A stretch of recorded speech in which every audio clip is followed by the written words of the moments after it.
cave paintings, clay, then bronze statues. Then, for about 1400 years, people painted nothing but bold and rudimentary pictures of either the Virgin Mary and Child or the crucifixion. Some bright spark realized that things in the distance looked smaller, and the pictures of the Virgin Mary and the crucifixion improved hugely. Suddenly, everyone was very good at hands and facial expressions, and now the statues were marble. Fat cherubs started appearing, while elsewhere there was a craze for domestic interiors and women standing by windows doing needlework. Dead pheasants, bunches of grapes. Lots of detail. Cherubs disappeared, and instead there were fanciful, idealized landscapes. Then aristocrats on horseback, followed by huge canvases of battles and shipwrecks. Then it was back to women, lying on sofas this time, or getting out of the bath, murkier, less detailed. Then a great many wine bottles, apples, then ballet dancers. Paintings developed a certain splodginess, critical term, so that they barely resembled what they were meant to be. Someone signed a urinal, and it all went mad. Neat squares of primary color were followed by great blocks of emulsion, soup cans. Then someone picked up a video camera, someone else poured concrete, and the whole thing became hopelessly fractured into a kind of confusing, anything goes, free for all. This text was written by David Nichols in his brilliant book, Us, and I wanted to share it with you today to show you that above all, art can be fun and is not as complicated as you may think. 3 years ago, I accepted an interesting offer to set up an international exhibition program at the Cobra Museum of Modern Art in Amsterdam. From research to acquisition, from concept development to production. I had done projects for the museum before, but never one on this scale. It was too good to be true. Working with visual arts in this way was a big change for me personally, since I haven't always worked in visual arts. Right after college, I started working freelance, and I did anything from film and music festivals to theater and dance productions. This change in my career was like a speed course into art. I often compare the past 3 years to a pressure cooker. I traveled all over the world to scope out art scenes. I met with tons of artists, museums, galleries, art fairs, patrons and collectors, and learned more than I probably even realized today. It also really triggered my own, at the time already present, but dormant, passion for visual arts. Today's topic is change. It could easily also be about how the world of art is always in a state of flux, as we've just learned from the piece from David Nichols' book. But another thing is true regarding art and change. Artists are often at the forefront of change. Take, for instance, Cobra, a topic I now know a lot about. It was founded right after World War II and was a reaction to a frightened and depressed post-war Europe. Cobra set out to liberate the arts, to break away from the academic rules of surrealism and other movements that came before them. They were inspired by children, the mentally ill, and folk art. Here is an example by Karel Appel and Anton Rooskens. We shared the story of Cobra in the exhibition 1,000 Days of Free Art, and its message really resonated with the relatively young art scene in the Middle East. Last year we went to Sharjah in the United Arab Emirates, where we made the show with a local curator on the left. And we also brought the show to Oman and developed an education program with young Omani children in traditional headguards, and I also had the chance to do a workshop for the art teachers in Oman. To me, art can be a thing of beauty, something that comforts, that inspires, that brings joy or reflection. Art can express sorrow or hope, but it can also make a difference in society. That role of art and the importance of it is explained perfectly by international curator Katerina Gregos. All art is quite useless, wrote Oscar Wilde in his preface, The Picture of Dorian Gray. It goes without saying that his bon mots are always quite tongue-in-cheek. But what I want to draw your attention to here is the word quite. It indicates that declaring art as utterly useless was a step too far, even for Wilde. How to better explain then that art is something of an unnecessary necessity? Imagine for a moment a world without art and culture, without music, without cinema, without dance, opera, literature, poetry. That world would be a very, very dull place, devoid of imagination, the one thing that distinguishes us as human beings from other species. Without art, the banality of reality would be intolerable. Or, to paraphrase Nietzsche, we have art in order not to perish from the truth. What I want to talk about today is the role of contemporary art in society. Why is art important? And I'm not talking here about the 1% of the art world, the handful of artists selling for millions of dollars to billionaire oligarchs, which is a very tiny minority of what constitutes the art world, but about the art that is engaged with society at large, and engaging also with the key issues that affect us all today, because that is the art that matters. Today, more and more artists are inspired by reality than by the formal properties of that reality as we know them, colors, shapes, beauty. In today's complex world, I believe that art for art's sake is insufficient. It is the importance of another kind of art that I would like to talk about, and this is what we call socially and politically engaged art. Artists working in this realm, the realm of the socio-political, use different media to express themselves, from traditional media like sculpture and painting to film, video, performance and installation, to deal with key questions such as democracy, civil and human rights, capitalism, the economy, migration and mobility, the environment, and the commons, and a whole host of such issues.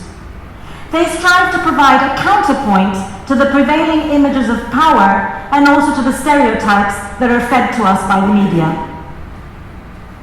Since the time of the Enlightenment, art has a very long history of engagement with the political.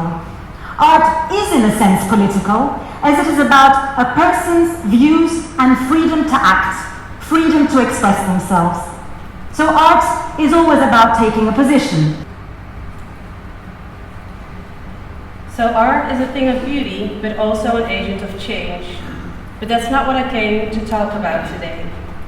Because another side to all that traveling, not just to the Middle East, but also to Eastern Europe, Asia, Hong Kong, Indonesia, Australia, and New Zealand, is that I became intrigued with the world of art collectors. I didn't understand how they managed to make such difficult choices about what they were going to spend their money on, and I was perplexed about how passionate they were about the works that they had in their homes. And I also learned how important art collectors are for the world of art. And before I knew it, I started to want art myself for my home. I'm 37 years old. I don't make a ton of money, and though I do have a few gray hairs here and there, I'm definitely not your typical rich and old art collector. Oh, in my house, where I live with my husband and my 5-year-old daughter, is only 50 square meters. But I still own art, and I want to keep adding to my collection. As I myself started buying artworks, I also realized that buying art is something that is bigger than the collector and the empty wall over his or her couch. If a vital art scene is important, what is the role of a collector in this? Artist duo Gilbert and George, known for their huge photo pieces, in which they feature themselves, put it like this: collectors are the people who sow the seeds of the future.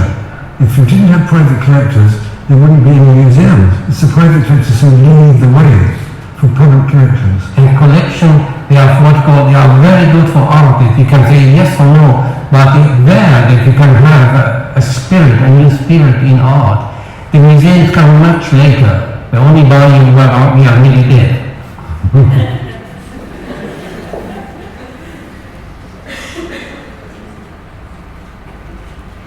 So private art collectors start buying young artists long before they're even recognized by the big institutions. This function is extremely important because without new artists on the scene creating new works, the art scene would eventually cease to exist.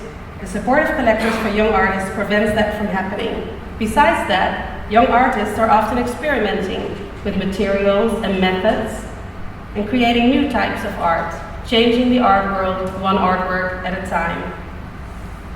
We need a new generation of collectors in order to maintain a vital art scene, not just by investing in it financially, but also by creating interest in new artists and new art forms. We are that generation. There is so much competition as to what our generation, and I mean about 20 to 40, 45-year-olds, spend our money on. We easily break out our visa to book exotic travels or buy expensive clothes. I know I do. And though many of us like art and often visit museums, most of us don't even consider ourselves a potential art buyer or collector. Collecting art sounds serious and complicated, and the art world is often elitist and intimidating. That is why I decided to found the Young Collector Circle, to change exactly those two things. I will talk later a bit about how the art world is becoming less highbrow and more open and accessible thanks to many different initiatives and the role of the Young Collector Circle in creating that change. But the Young Collector Circle is also a platform aiming to inspire our generation to perceive themselves differently in relation to art. In other words, to perceive themselves, yourselves, as a potential art collector. One of the reasons why collecting sounds so serious and complicated is that the older generation of art collectors was indeed extremely serious in building their collection. They would dedicate their entire lives to building their collection. They knew everything there was to know about a certain period and were always looking for this one artist to see if they could find more works. They spent a lot of time and a lot of money on complementing their collection. Take, for instance, Helene Müller, who married Dutch businessman Anton Kruller in 1888. After taking art appreciation classes, she started collecting, first art from the 17th century and later also from the late 19th and early 20th century. She collected 91 paintings and 185 drawings by Vincent van Gogh, but also by international artists such as Picasso and Mondrian. The Kruller-Müller Museum, based on that collection so lovingly and carefully acquired by Helene Müller, opened in 1938 in Hoge Veluwe National Park. It is one of my favorite places to go see art, surrounded by beautiful nature with a sculpture garden and often interesting exhibitions. But not all older collectors come from money. This is my favorite couple, Herb and Dorothy Vogel. They're a fantastic example of dedicated collectors on a budget. He was a postal worker, she a librarian. Together, they amassed one of the most important contemporary art collections in the world, all from their humble one-bedroom New York apartment. Their collection contains over 4,000 works of art amassed over a 45-year period and bought on a $27,000 yearly salary. We lived on my salary. I paid the rent, I paid the electric bill, I paid for the phone and all that. And with Herbie's salary, we buy the art. The only rules we had were they had to be affordable and we had to be able to fit it in our apartment. But other than that, we had no restrictions on what we bought. We didn't say it had to be a certain size, a certain medium, by a certain type of person. We just bought what we liked.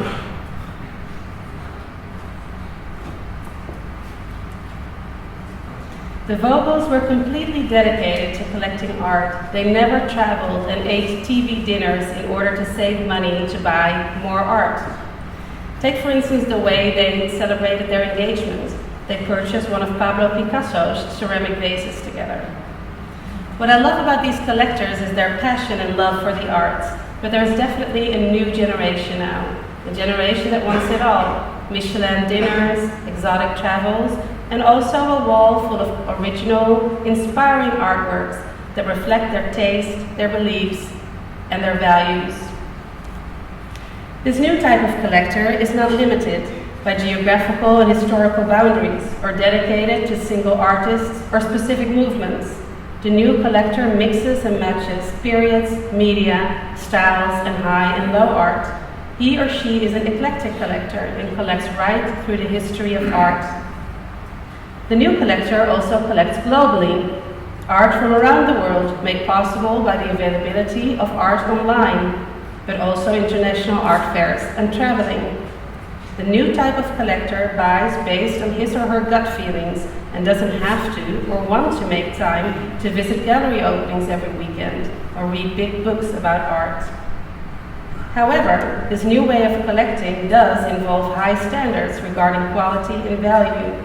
But if you don't have the time or the urge to immerse yourself completely into the world of art, how do you know that you're making sound decisions when you're buying it? When I first started buying art, I had no clue about what I wanted, what I was willing to pay for it, or even where to find art that I liked. I also realized that although I'm not an art historian, I am now part of the art world because of my professional life. And if I even still didn't understand how, where, and why, certainly other people had to feel the same way. So I started the Young Collector Circle last year by putting on accessible and fun events and bringing people to places where art is created, shown, and sold. Take, for instance, galleries. Although I regularly visit galleries, I still get a bit nervous when I go in because of this. That's what you get when you Google gallery desk. Not very welcoming. I think most people will recognize this image. You can just see her head sticking out over the counter. Galleries can be terrifying because of this. I often feel like there's some sort of code and I didn't get the memo. Do I even say hi? Can I ask about what the artist is trying to say or ask for a price? So the Young Collector Circle started doing gallery tours, and instead of asking an art historian, we asked experienced collectors to take us to a couple of galleries and talk to the gallerist and the artist. It felt a lot less scary after that. Another example, auction houses. A super intriguing subject. I mean, look at these people. They're on the phone, they're art dealers, they're talking to very rich people about trying to get that one artwork. But how do auctions really work? I didn't want to go to an auction and feel dumb because I didn't understand what was going on, or even worse, accidentally buy a very expensive artwork. So the Young Collector Circle approached Christie's and hosted a preview of the photography auction, including a hilarious introduction on how auctions actually work by one of their specialists. Art fairs. I can find art fairs completely overwhelming. Sometimes more than 100 galleries are present.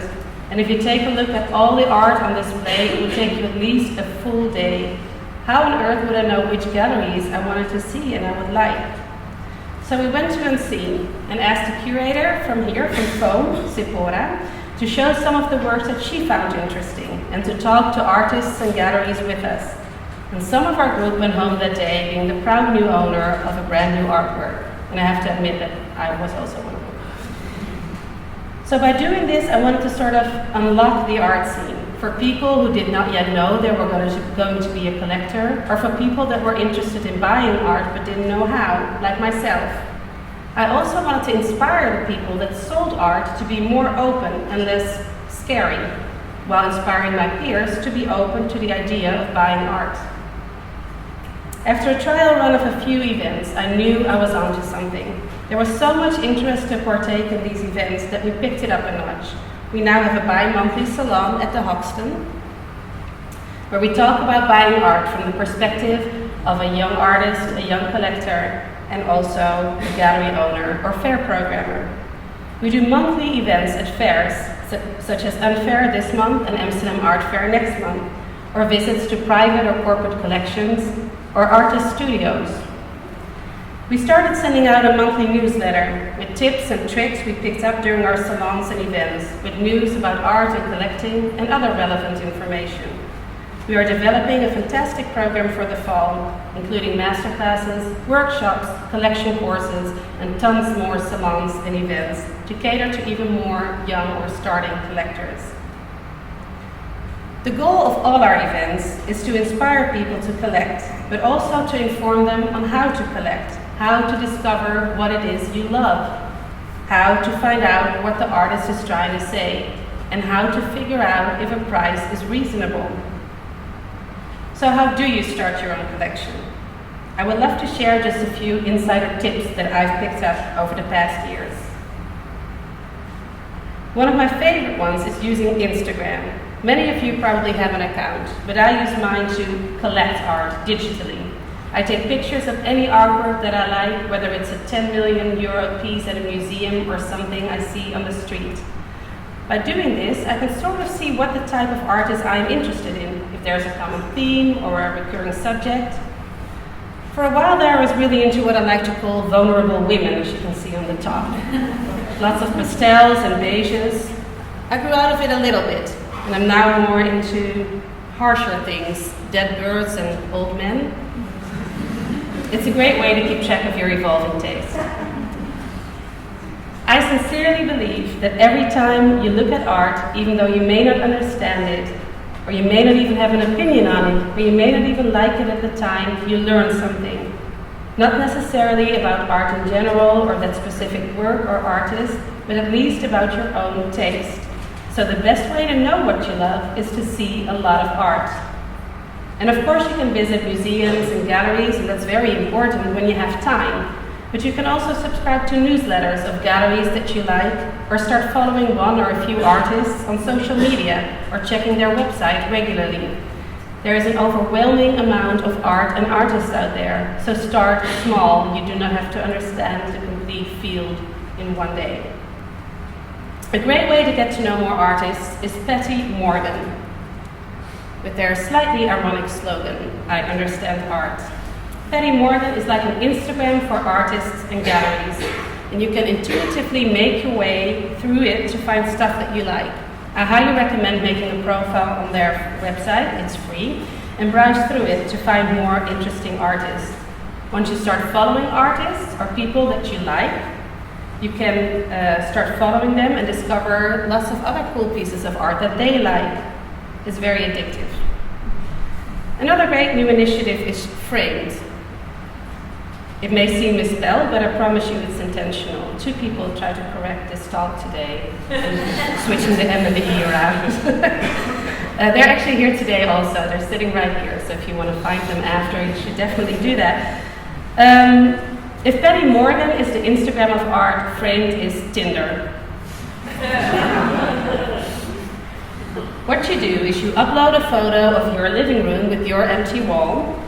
You tell the app what size and what price range you're interested in, and they will plaster suggestions on your own wall. You swipe left for no and right for yes. Finally, a great way to get into collecting art and to keep it original, and often also affordable, is to discover talent fresh off the art academies.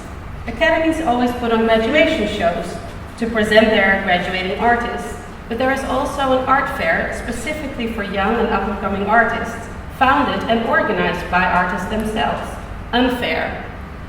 It's on next week, actually, in the Westergasfabriek. I always feel that the setup of art fairs can be so incredibly boring, really just like any other fair, and it's not at all reflective of the creativity that is shown at these fairs.